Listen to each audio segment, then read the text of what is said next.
Hi viewers, പുതിയൊരു വീഡിയോയിലേക്ക് എല്ലാവർക്കും സ്വാഗതം. ഇതുവരെ സപ്പോർട്ട് ചെയ്ത എല്ലാവർക്കും ഒരുപാട് താങ്ക്സ്. നിങ്ങൾ ആദ്യമായിട്ടാണ് എൻ്റെ വീഡിയോ കാണുന്നതെങ്കിൽ വീഡിയോ ഇഷ്ടപ്പെടുകയാണെങ്കിൽ സബ്സ്ക്രൈബ് ചെയ്തൊന്ന് സപ്പോർട്ട് ചെയ്യാൻ മറക്കരുതേ. ഇന്നത്തെ വീഡിയോ കലാത്തിയ ഇഷ്ടപ്പെടുന്നവർക്ക് സ്പെഷ്യലായിട്ടുള്ളതാണ്. ലീഫ് പ്ലാന്റ് ഇഷ്ടപ്പെടുന്ന എല്ലാവർക്കും ഇഷ്ടപ്പെട്ടൊരു വെറൈറ്റി ഓഫ് പ്ലാന്റാണ് കലാത്തിയ. ഒരുപാട് വെറൈറ്റീസ് ഈ ഒരു പ്ലാന്റിലുണ്ട് കേട്ടോ. അപ്പോൾ ഈ പ്ലാന്റിൻ്റെ കെയറും കാര്യങ്ങളും കുറച്ച് പേർക്കൊക്കെ ബുദ്ധിമുട്ടായിട്ട് പറയാറുണ്ട്. എനിക്ക് ഏറ്റവും കൂടുതൽ മെസ്സേജ് പേഴ്സണലി വരുന്നത് കലാത്തിയ അഗ്ലോണിമ പ്ലാന്റുകൾ ഹെൽത്തി ആയിട്ടും ബുഷിയായിട്ടൊക്കെ വളരാനുള്ള ടിപ്സുകൾ ചോദിച്ചുകൊണ്ടാണ്. കുറേ വീഡിയോസ് ഞാൻ മുന്നേ ചെയ്തിട്ടുണ്ട്. കലാത്തിയേൻ്റെ പ്രത്യേകിച്ചൊന്നും ഞാൻ ചെയ്തിട്ടില്ല. അപ്പം കലാത്തിയ പ്ലാന്റ് ഇഷ്ടപ്പെടുന്നവർക്ക് സ്പെഷ്യലായിട്ടുള്ളതാണ് കേട്ടോ വീഡിയോ. അപ്പോൾ വീഡിയോ ഒന്ന് സ്കിപ്പ് ചെയ്യാതെ കണ്ടു നോക്കുക. നിങ്ങൾക്ക് ഇതുപോലെ കലാത്തിയ ബുഷിയായിട്ടും ഹെൽത്തി ആയിട്ടൊക്കെ വളർത്തിയെടുക്കാം. അത് സിമ്പിളായിട്ട് നമ്മൾ കുറച്ച് കാര്യങ്ങളൊന്ന് ശ്രദ്ധിച്ചാൽ മതി. അതൊക്കെ എന്തൊക്കെയാണെന്ന് നോക്കാം കേട്ടോ. ഇന്നത്തെ വീഡിയോയിൽ ഞാനിപ്പോൾ കാണിച്ചുകൊണ്ടിരിക്കുന്ന പ്ലാന്റ്സുകൾക്കൊക്കെ ഒരു പ്രത്യേകതയുണ്ട്. ഒരുപാട് പുതിയ വെറൈറ്റി ഒന്നും നിങ്ങൾക്ക് ഇതിൽ കാണാൻ പറ്റുന്നുണ്ടാവില്ല. തമ്പനയിലിൽ ഞാൻ പറഞ്ഞ പോലെ തന്നെ എൻ്റെ കയ്യിൽ നിന്ന് നശിച്ചു പോയ കലാത്തിയ പ്ലാന്റ്സിൽ നിന്നും ഞാൻ വളർത്തിയെടുത്ത പ്ലാന്റ്സുകൾ മാത്രമാണ് ഞാൻ ഈ വീഡിയോയിൽ കാണിച്ചുകൊണ്ടിരിക്കുന്നത് കേട്ടോ. പല രീതിയിൽ നമുക്ക് പ്ലാന്റ്സുകൾ നശിച്ചു പോവാം. കലാത്തിയ പ്ലാന്റ്സ് അതിൻ്റെ ഒരു മാക്സിമം വളർച്ച എത്തിക്കഴിഞ്ഞാൽ അതിൻ്റെ ലീഫൊക്കെ കൊഴിഞ്ഞ് അങ്ങനെ ആ രീതിയിലൊന്ന് നശിക്കാം. രണ്ടാമത് നമ്മൾ നട്ടുവെച്ചിട്ട് ഓവർ വെയിലത്തൊക്കെ വെക്കുകയാണെങ്കിൽ അങ്ങനെ കരിഞ്ഞു പോവാം. പിന്നെ മൂന്നാമത്തെ ഒരു റീസൺ എന്ന് പറഞ്ഞാൽ വെള്ളമൊക്കെ ഓവറായിട്ട് അത് ചീഞ്ഞു പോവാം. പക്ഷേ ഈ മൂന്നാമത്തെ റീസണിൽ നമുക്ക് പോയി കഴിഞ്ഞാൽ പ്ലാന്റ് രണ്ടാമത് വളർത്തിയെടുക്കുക എന്ന് പറഞ്ഞാൽ കഴിയുന്ന കേസല്ല കേട്ടോ. അങ്ങനെ ചീഞ്ഞു പോയ പ്ലാന്റിൽ നിന്ന് നമുക്ക് പുതിയ പ്ലാന്റ് വളർത്തിയെടുക്കാൻ പറ്റില്ല. പക്ഷേ ഞാൻ ആദ്യം പറഞ്ഞ രണ്ട് കേസിലും നശിച്ചു പോയ പ്ലാന്റ് ആണെങ്കിൽ നമുക്കത് വളരെ ഹെൽത്തി ആയിട്ട് ഈ കാണുന്ന രീതിയിൽ നമുക്ക് സക്സസ് ആയിട്ട് വളർത്തിയെടുക്കാം കേട്ടോ. കലാത്തിയ പ്ലാന്റ് വളർത്തുന്നവർ ഏറ്റവും കൂടുതൽ പറയുന്ന ഒരു കംപ്ലയിൻറ്റ് എന്താ വെച്ചാൽ പ്ലാന്റ് ചീഞ്ഞു പോയി എന്നുള്ളൊരു കേസാണ് കേട്ടോ. ഏറ്റവും കൂടുതൽ എനിക്ക് മെസ്സേജ് വന്നിട്ടുണ്ടാവുക ആ ഒരു കേസ് പറഞ്ഞുകൊണ്ടാണ്. പിന്നെ പറയുന്നത് നമ്മൾ നട്ടുവെച്ചൊരു പ്ലാന്റിന് ഒരു ഗ്രോത്തും ഇല്ലാതെ അതേപോലെ കുറേ നാളിങ്ങനെ പോവുക, പുതിയ തൈകളൊന്നും വരുന്നില്ല, പൊട്ടിൽ നല്ല ബുഷിയായിട്ട് പ്ലാന്റ് വരുന്നില്ല. ഇനി അഥവാ തൈകളൊക്കെ വന്നാൽ തന്നെ ഒരു ഭംഗിയില്ലാത്ത രീതിയിൽ ഒരു തൈ ആദ്യം വന്ന് പിന്നെ കുറേ കഴിഞ്ഞിട്ട് വേറൊരു തൈ വന്ന് അപ്പോഴത്തേക്കൊക്കെ നമ്മുടെ പ്ലാന്റിൻ്റെ ഷേപ്പിലൊരു ഭംഗിക്കുറവുണ്ടാവുമല്ലോ. ആ രീതിയിലൊക്കെയാണ് വരുന്നത്. അതൊക്കെ നല്ല രീതിയിൽ വരാൻ എന്താ ചെയ്യേണ്ടതെന്നൊക്കെ ചോദിച്ച് കുറേ മെസ്സേജ് നമുക്ക് വരാറുണ്ട്. അപ്പോൾ അങ്ങനത്തെ കാര്യങ്ങൾക്കൊക്കെ ഒരു പരിഹാരമാണ് കേട്ടോ ഈ ഒരു മെത്തേഡ് നമ്മൾ ഫോളോ ചെയ്യുകയാണെങ്കിൽ. നമ്മളിപ്പം വളർന്നുകൊണ്ടിരിക്കുന്ന ഒരു പ്ലാന്റ് തന്നെ ഈ രീതിയിൽ ഇപ്പോൾ ഒരു ഭംഗിയില്ലാത്ത രീതിയിലാണ് വളരുന്നതെങ്കിൽ ഇങ്ങനത്തെ ഈ ഒരു കാര്യം ചെയ്തു കഴിഞ്ഞാൽ നമുക്ക് അതിനെ നല്ല ഷേപ്പിൽ നല്ല ബുഷിയായിട്ട് ഒരേ ടൈമിൽ നമുക്ക് ഇതിൻ്റെ തൈകൾ വരുന്ന രീതിയിൽ ഈ പ്ലാന്റിനെ വളർത്തിയെടുക്കുക എന്നുള്ളതാണ് കേട്ടോ. ഈ ഒരു പ്ലാന്റൊക്കെ കണ്ടില്ലേ, ഇങ്ങനെ ഈ ഒരു മെത്തേഡ് ചെയ്യുമ്പോൾ നമുക്കിതാ ഒരേ ടൈമിൽ ഏകദേശം ഒരേ ടൈമിൽ ഒരേ പ്രായത്തിലുള്ള തൈകളാണ് വരുന്നത്. അങ്ങനെ വരുന്ന സമയത്ത് എന്താ വെച്ചാൽ പോട്ടിൽ നല്ല ഷേപ്പിലാണ് ഈ ഒരു തൈകൾ വന്നുകൊണ്ടിരിക്കുക. അപ്പോൾ അങ്ങനത്തെ കാര്യങ്ങളൊക്കെ ഈ ഒരു സംഭവം ചെയ്ത് കഴിഞ്ഞാൽ നമുക്ക് ക്ലിയർ ആക്കി എടുക്കാവുന്നതേ ഉള്ളൂ കേട്ടോ.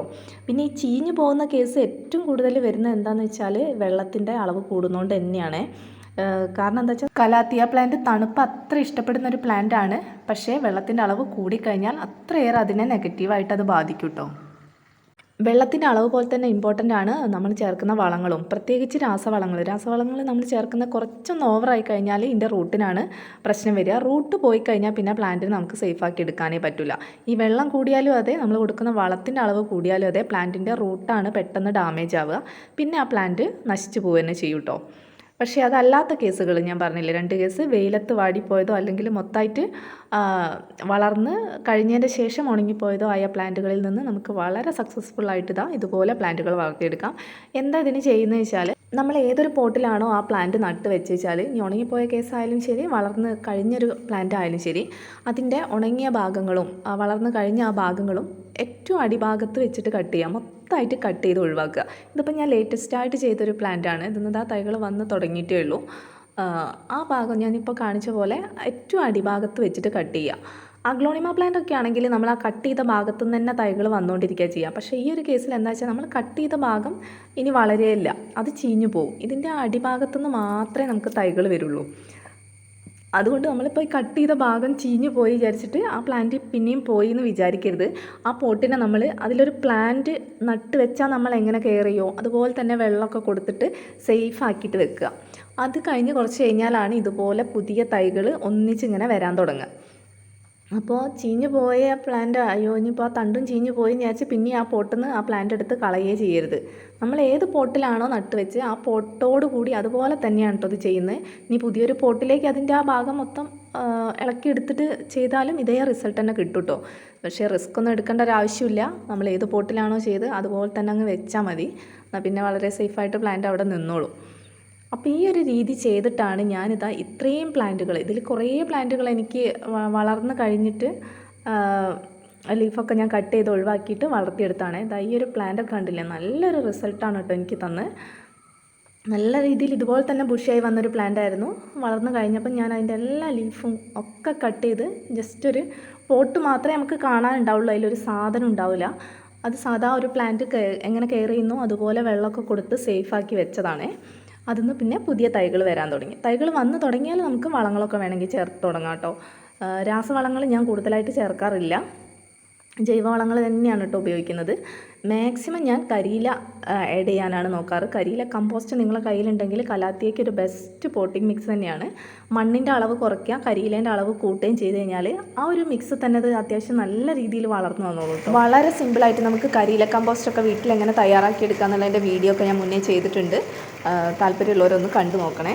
ഈ കരിയില കമ്പോസ്റ്റ് കലാത്തിയ പ്ലാന്റിന് ഒരു ബെസ്റ്റ് പോട്ടിംഗ് മിക്സ് തന്നെയാണ്. നല്ല രീതിയിൽ, അതായത് നല്ല രീതിയിൽ തണുപ്പ് കീപ്പ് ചെയ്യുന്നുള്ളതുകൊണ്ട് തന്നെ നമുക്ക് ഓവറായിട്ട് വെള്ളം കൊടുക്കേണ്ട ആവശ്യമില്ല. റൂട്ടൊക്കെ പെട്ടെന്ന് ക്ലിയർ ആയി കിട്ടാൻ കരിയില കമ്പോസ്റ്റാണ് കലാത്തിയ പ്ലാന്റിൻ്റെ പോട്ടിംഗ് മിക്സിൽ കൂടുതലായിട്ട് നിങ്ങൾ ആഡ് ചെയ്യേണ്ടത്.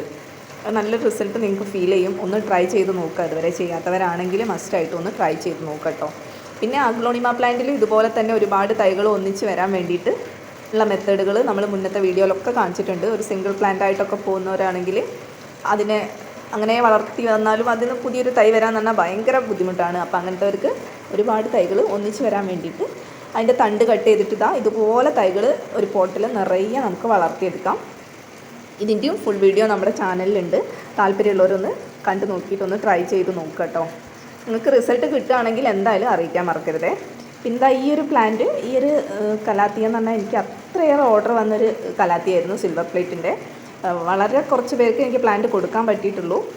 പിന്നെ ലാസ്റ്റിൽ എനിക്ക് തന്നെ ഒരു പ്ലാന്റ് എടുത്ത് വെക്കാൻ ഇല്ലാത്തൊരവസ്ഥ വന്നു. അങ്ങനെ ലാസ്റ്റത്തെ ഒരു കസ്റ്റമർക്ക് കൊടുത്തതിൻ്റെ ബാക്കി വന്ന കുറച്ച് റൂട്ടിൻ്റെ ചെറിയൊരു പോർഷൻ മാത്രമാണ് എനിക്ക് ബാക്കി ഉണ്ടായിരുന്നത്. അത് ഞാൻ ഒരു പോട്ടിൽ ജസ്റ്റ് അതുപോലെ തന്നെ അങ്ങ് വെച്ച് കൊടുത്തിട്ടുള്ളൂ. അതിന് അപ്പം 4 തൈകൾ എനിക്ക് വന്നു. അപ്പോൾ കലാത്തിയ പ്ലാന്റിൻ്റെ അങ്ങനത്തെ നശിച്ചു പോയ ഭാഗം ഉണ്ടെങ്കിൽ ഒരിക്കലും നിങ്ങൾ മിസ്സാക്കണ്ട. ഇതുപോലെ നിങ്ങൾക്ക് സക്സസ് ആയിട്ട് പ്ലാന്റ് വളർന്നു കിട്ടും കേട്ടോ. പിന്നെ കുറേ പേര് ചോദിക്കാറുണ്ട് കലാത്തിയ പ്ലാന്റ് ഇൻഡോർ ആയിട്ട് സെറ്റ് ചെയ്യാൻ പറ്റുമോ, ചെയ്തതൊക്കെ നശിച്ചു പോവുകയാണ് ചെയ്യുന്നതെന്ന്. നശിച്ചു പോകുന്നതിൻ്റെ കാരണം എന്താ വെച്ചാൽ നമ്മൾ ഇൻഡോർ ആയിട്ട് സെറ്റ് ചെയ്യുന്ന പ്ലാന്റ് ആണെങ്കിലും അതിനെ മാക്സിമം നമ്മൾ ഔട്ട്ഡോർ ആയിട്ട് സെറ്റ് ചെയ്യണം. കാരണം ഈ പ്ലാന്റിൻ്റെ ഒരു ഗ്രോത്തിന് വേണ്ട കണ്ടൻറ്റുകൾ മൊത്തമായിട്ട് നമുക്ക് ഔട്ട്ഡോറിൽ നിന്ന് തന്നെയാണ് മാക്സിമം കിട്ടുന്നത്. ഇൻഡോർ ആയിട്ട് നമ്മൾ എത്ര ദിവസം സെറ്റ് ചെയ്യുന്നോ അത്ര തന്നെ ദിവസം ആ പ്ലാന്റിനെ ഔട്ട്ഡോർ ആയിട്ട് സെറ്റ് ചെയ്യുകയാണെങ്കിൽ നിങ്ങൾക്ക് ഈ ഒരു പ്രശ്നം വരില്ല. അല്ലാത്ത കേസിലൊക്കെ വരിക വെച്ചാൽ ഇതിൻ്റെ ലീഫൊക്കെ പെട്ടെന്ന് ഒരു മഞ്ഞ കളറൊക്കെ വന്നിട്ട് ചീഞ്ഞു പോകാനുള്ള ചാൻസ് ഉണ്ട് കേട്ടോ. പുറത്ത് നല്ല മഴയാണ്, അതുകൊണ്ടാണ് കേട്ടോ ഒരു സൗണ്ടിൻ്റെ ഡിസ്റ്റർബൻസ് ബാക്ക്ഗ്രൗണ്ടിൽ വരുന്നത്. പിന്നെ അഗ്ലോണിമ കലാത്തിയ വെറൈറ്റീസാണ് കൂടുതലായിട്ടും ഞാനിങ്ങനെ പറയുന്നത്. നമ്മൾ ഇൻഡോറിൽ സെറ്റ് ചെയ്യുന്ന അതേ ടൈം തന്നെ നമ്മൾ ഔട്ട്ഡോറിൽ സെറ്റ് ചെയ്ത് കൊടുക്കുക, എന്നാലാണ് ആ പ്ലാന്റിന് നല്ലൊരു ഗ്രോത്ത് ഫീൽ ചെയ്യുന്നത്. പിന്നെ CC പ്ലാന്റ് അതുപോലെ തന്നെ ലക്കി ബാമ്പു വെറൈറ്റീസൊക്കെ ആണെങ്കിൽ അത്ര തന്നെ വേണമെന്നില്ല. കൂടുതൽ ദിവസം ഇൻഡോറിലും കുറച്ച് ദിവസം മാത്രം ഔട്ട്ഡോറിലും ചെയ്ത് കൊടുത്താൽ തന്നെ നല്ല സക്സസ് ആവും. ഈ അഗ്ലോണിമയ്ക്കൊക്കെ പുതിയ തൈകളൊക്കെ വരണമെങ്കിൽ എന്തായാലും നമ്മൾ ഔട്ട്ഡോറിൽ സെറ്റ് ചെയ്ത് കൊടുക്കുക തന്നെ വേണം കേട്ടോ. നല്ല ബുഷിയായിട്ടും നല്ല ഹെൽത്തി ആയിട്ടൊക്കെ പ്ലാന്റ് നിൽക്കണമെങ്കിൽ ആ രീതി തന്നെ നിങ്ങൾ ഫോളോ ചെയ്ത് നോക്കണേ. ഇൻഡയറക്റ്റായിട്ട് സൺലൈറ്റ് കിട്ടുന്ന ഭാഗങ്ങളാണ് അഗ്ലോണിമ കലാത്തിയ പ്ലാന്റുകളുടെ നല്ല ഗ്രോത്തിനായിട്ട് സെലക്ട് ചെയ്യാൻ പറ്റിയ സ്ഥലം. ആ ഒരു സ്ഥലത്താണ് ഇത് നല്ല രീതിയിൽ ഗ്രോത്ത് കാണുക. ഡയറക്റ്റ് സൺലൈറ്റിൽ അത്ര തന്നെ ഗ്രോത്ത് കാണാറില്ല. പെട്ടെന്ന് തന്നെ ലീഫൊക്കെ കരിഞ്ഞു പോകാനും ഒക്കെ ചാൻസ് കൂടുതലാണ്. പിന്നെ എപ്പോഴും പോട്ടി മിക്സ് ഒരു കൂളായിരിക്കണം. അത് വിചാരിച്ചിട്ട് വെള്ളം കെട്ടിക്കിടക്കാനേ പാടില്ല. നമ്മൾ പോട്ടി മിക്സിലൊക്കെ ചകിരിച്ചോറ് ആഡ് ചെയ്യുന്നത് നല്ലതാണ്, പക്ഷേ മഴക്കാലത്ത് അത് ചെയ്യാതിരിക്കുന്നതാണ് ബെറ്റർ. കാരണം മാക്സിമം വെള്ളം അതിൽ നിൽക്കാത്ത രീതിയിൽ, അതായത് പോട്ടി മിക്സ് ഒന്ന് നനഞ്ഞിരുന്നാൽ മതി. അതുപോലെ വെള്ളം അതിൽ എപ്പോഴും വാർന്നു പോകണം. അതായത് ഓവറായിട്ട് വരുന്ന വെള്ളം അതിൽ നിൽക്കാനേ പാടില്ല. അതുകൊണ്ട് തന്നെ പോട്ടിൻ്റെ ഹോൾസ് ഓപ്പൺ ആണെന്ന് എപ്പോഴും ഉറപ്പ് വരുത്തുക കേട്ടോ. പിന്നെ മഴക്കാലത്തൊന്നും ഈ കലാത്തിയ പ്ലാന്റ് ഒന്നും നമ്മൾ നനച്ചു കൊടുക്കേണ്ട ഒരു ആവശ്യമേ ഇല്ല. ആ ഒരു അന്തരീക്ഷത്തിൽ നിന്ന് വരുന്ന ആ ഒരു തണുപ്പും കാര്യങ്ങളും തന്നെ ഈ ഒരു പ്ലാന്റിന് മതിയാവും കേട്ടോ. അത്രയും പോട്ടിംഗ് മിക്സ് ഡ്രൈ ആയി എന്ന് തോന്നിയാൽ മാത്രം നിങ്ങൾ വെള്ളം കൊടുത്താൽ മതി. കാരണം കുറച്ച് ഓവർ വെള്ളമായി കഴിഞ്ഞാൽ ഇതിൻ്റെ റൂട്ട് പെട്ടെന്ന് ഡാമേജ് ആവും. റൂട്ട് ഡാമേജ് ആയാൽ പിന്നെ ഈ പ്ലാന്റിനെ രക്ഷപ്പെടുത്തി എടുക്കുക എന്ന് പറഞ്ഞാൽ വളരെ ബുദ്ധിമുട്ടാണ്. നല്ല നല്ല വെറൈറ്റീസൊക്കെ ഇപ്പോൾ അവൈലബിൾ ആണ്. അതൊക്കെ വളർത്തുന്നവരാണെങ്കിൽ അത്രയും കെയർ ചെയ്തിട്ടൊന്ന് നോക്കുക കേട്ടോ. ഇതൊക്കെ ഇപ്പോൾ ഞാൻ രണ്ടാമത് വളർത്തിയെടുത്ത പ്ലാന്റ് ആയതുകൊണ്ട് പഴയ വെറൈറ്റീസാണ് എൻ്റെ അടുത്ത് കൂടുതലും അങ്ങനെ ചെയ്ത് കാണിക്കാനുണ്ടായത്. അതുകൊണ്ട് ആ പ്ലാന്റുകൾ മാത്രമാണ് കേട്ടോ ഞാൻ വീഡിയോയിൽ കാണിച്ചത്. പിന്നെ നിങ്ങൾ പോട്ടിംഗ് മിക്സ് തയ്യാറാക്കുമ്പോൾ കുറച്ച് മണൽ കിട്ടുകയാണെങ്കിൽ മണലും കൂടെ ആഡ് ചെയ്യുന്നത് നല്ലതാണ്. അതായത് വെള്ളം ഓവറായിട്ട് വരികയാണെങ്കിൽ പെട്ടെന്ന് തന്നെ വാർന്നു പോകാനും പോട്ടിംഗ് മിക്സ് അധികം ടൈറ്റ് ആവാതിരിക്കാനും ഈ മണൽ നല്ല രീതിയിൽ ഹെൽപ്പ് ചെയ്യും കേട്ടോ. അപ്പോൾ ആ കാര്യങ്ങളൊക്കെ ശ്രദ്ധിച്ചിട്ട് വേണം പോട്ടിംഗ് മിക്സ് ഒന്ന് തയ്യാറാക്കിയെടുക്കാൻ. പിന്നെ വളങ്ങൾ ചേർക്കുന്ന സമയത്ത് കരിയില കമ്പോസ്റ്റ് നിങ്ങൾ മാക്സിമം ആഡ് ചെയ്യുകയാണെങ്കിൽ പുതിയൊരു വളത്തിൻ്റെ ഒരു ആവശ്യം പ്രത്യേകിച്ച് ഈ ഒരു പ്ലാന്റിന് വരുന്നില്ല. ആ ഒരു വളത്തിൽ തന്നെ നല്ല രീതിയിൽ നിങ്ങൾക്ക് റൂട്ടൊക്കെ ഇറങ്ങുന്നതായിട്ട് കാണാം. നല്ല ഗ്രോത്തും നല്ല ഫ്രഷ്നെസ്സും ആയിട്ട് പ്ലാന്റ് നല്ല രീതിയിൽ വളരും കേട്ടോ. പിന്നെ രാസവളങ്ങളൊന്നും തന്നെ ഞാൻ പ്ലാന്റിന് കൊടുക്കാറില്ല. ഇനി നിങ്ങൾക്ക് വളങ്ങൾ ആഡ് ചെയ്യുന്നവരാണെങ്കിൽ, രാസവളങ്ങളൊക്കെ കൊടുക്കുന്നവരാണെങ്കിൽ വളരെ കുറഞ്ഞ അളവിലേ കലാത്തിയ പ്ലാന്റിന് കൊടുക്കാവൂ. റൂട്ടിനാണ് പെട്ടെന്ന് ഡാമേജ് വരിക. ഇനി കൊടുക്കുന്ന സമയത്തും റൂട്ടിനോട് ചേർന്ന് കൊടുക്കാതെ കുറച്ച് പോട്ടിൻ്റെ സൈഡിലായിട്ടൊക്കെ ആഡ് ചെയ്ത് കൊടുക്കുക കേട്ടോ. എന്ത് വളമാണ് കൊടുക്കുന്നതെങ്കിലും ഡയറക്റ്റായിട്ട് റൂട്ടുമിലേക്ക് എത്താത്ത രീതിയിൽ ചെയ്ത് കൊടുക്കുക. പിന്നെ ജൈവവളം കൊടുക്കുന്നവരാണെങ്കിൽ ജൈവവളമായിട്ട് ഞാൻ ഉപയോഗിക്കുന്നത് ചാണകവളം മാത്രമാണ് കേട്ടോ. പച്ച ചാണകം കലക്കി ഒഴിക്കാം. മാസത്തിൽ 2 തവണയോ 1 തവണയൊക്കെ ആയിട്ട് കലക്കി ഒഴിച്ച് കൊടുക്കാവുന്നതേ ഉള്ളൂ. പിന്നെ ഓവറായിട്ട് വളം ചെന്ന് കഴിഞ്ഞാൽ ഏതൊരു പ്ലാന്റ് ആയാലും അതിൻ്റെ റൂട്ടിന് ഡാമേജ് വരാനേ ചാൻസ് ഉള്ളൂ, പ്രത്യേകിച്ച് രാസവളം. അപ്പോൾ നിങ്ങൾ വളം കൊടുക്കുന്ന സമയത്തൊക്കെ വളരെ ശ്രദ്ധിച്ചിട്ട് വേണം കൊടുക്കാനായിട്ട്, ഇങ്ങനത്തെ പ്ലാന്റിനൊക്കെ പ്രത്യേകിച്ച് കേട്ടോ.